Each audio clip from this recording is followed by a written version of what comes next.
Hey, with Aldora's Chess. Today I have a very nice video of you. It's from Anish Giri versus Magnus Carlsen from the Tata Steel 2011 at Wijk aan Zee. This is also the tournament where Hikaru Nakamura really showed his class because he won his first super tournament at Wijk aan Zee 2011 while he was a big underdog. So let's start with the game. Magnus goes for d4 and we go into a typical double fianchetto system where both sides fianchetto and black can choose to go for a King's Indian structure or a Grunfeld structure. Anish goes directly for the Grunfeld, the Neo Grunfeld, where before you castle, you play d5, and in this variation you always fight for the center. Magnus takes, and now we have knight f3. This is a very theoretical opening, but not forced. So that means white has a lot of moves, but there's a lot of freedom in choosing the moves because it is not forced every variation. It's not like Berlin or Ruy Lopez. You have more freedom in this variation, but it's still very theoretical. Knight goes to b6 because doesn't want to go e4 with tempo. They develop and they castle. So in this variation, a lot of people, a lot of super grandmasters and grandmaster, they like to keep that flexibility, not change their pawn structure and go for a very flexible move. In this variation, they're not going to push their f-pawns. It's not going to be an all-out attack or defense. It's going to be more of a positional game. So what you see in this position often is that both players just keep their rook on the e-file where all the action is going to happen because it's a battle of the center.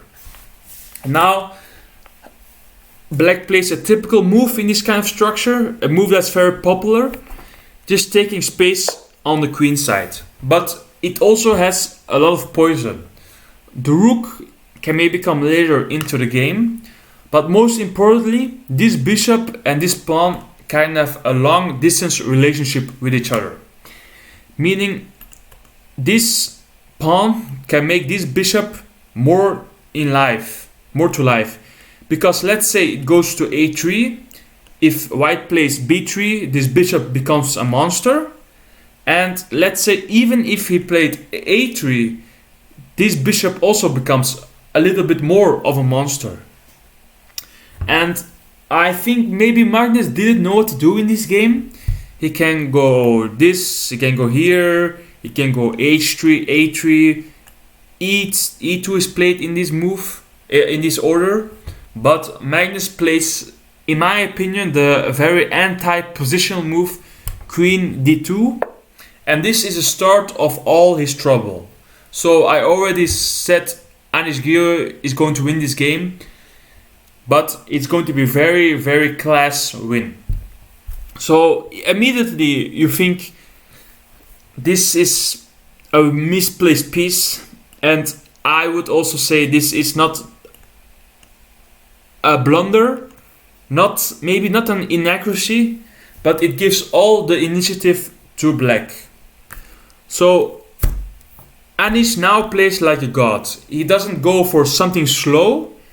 He goes for the immediate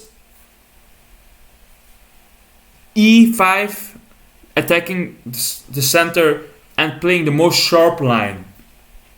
Magnus cannot open the position because his pieces aren't that well placed, and you generally don't want to open the position when your pieces are less good placed, or worse placed. And now Anish is riding this initiative like a monkey that rides a banana. So he puts so much pressure, only move that guards a pawn, but there are many holes in his position. All his pieces, they're kind of not really they're not really working together, while black pieces, they're just better placed. So Anish is going to open up the position with his little bit better placed pieces. It's not winning for black, but it's definitely better for black. I don't care what the engine says. If you play this as a human, you want to pick black, trust me. So white goes for a3 because this knight is very annoying. And again, Anish plays a super move. He just takes the pawn. And you might think, why does he blunder his knight? But this is not a blunder. This is already calculated. And Anish was only 16 years old in this tournament. Black is not forced to take because this pawn is also a monster. So let's say there's now, with this pawn gone, the rooks stare each other off. So Magnus goes for the rook and Anish has a tempo. You might wonder, why doesn't Anish play why does Magnus play rook takes c8? But Anish will just go for this variation and he will be up a pawn and an exchange. And this is totally winning for black. Easy win for black. So Magnus tries to create something, go for a little bit of counterplay, and he goes for this kind of position. But this is a very hard position to play because black's weaknesses aren't really weaknesses and white weaknesses are really weaknesses. And even though this knight maybe looks bad, it has an outpost, a future outpost on c4. This knight, it maybe looks good, but look at the squares. Where can the knight really go? Because then the queen is just blocking everything for the minor pieces. So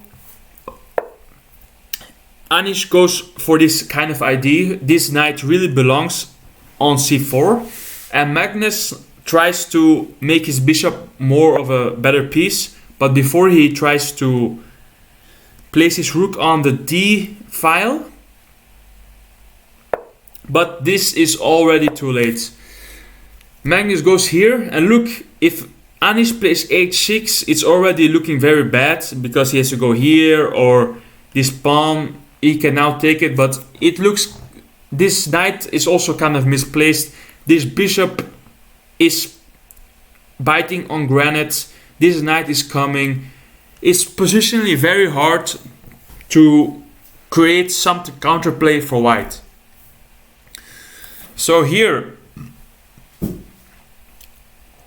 Anish played another super move, pawn to e3, disconnecting the queen from the knight, and let's say it takes, white loses the game, and black is now threatening to take his knight.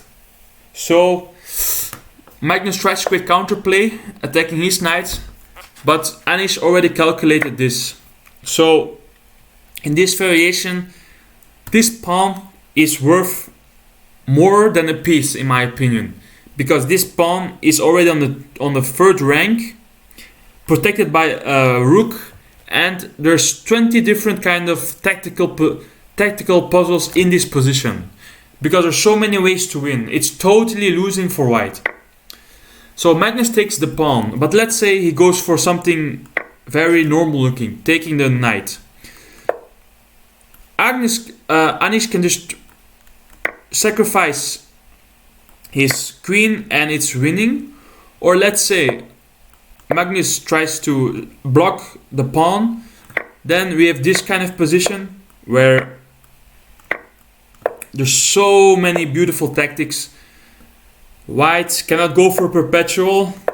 White can also not just sacrifice to stop the checkmate, because this position is also losing for white. So in this position, Magnus did a desperado. Here in this position, I would go rook e3 and then just go for this position and just grind it out into a winning endgame. But Anish played just the cool-looking move, attacking the knight, attacking the rook. His bishop looks good, but you cannot take it, and he has to move. And this is just the possibilities are endless. This position is just totally lost. So I hope you enjoyed this video, and this is an amazing game from a 16-year-old Anish Giri versus world champion Magnus Carlsen.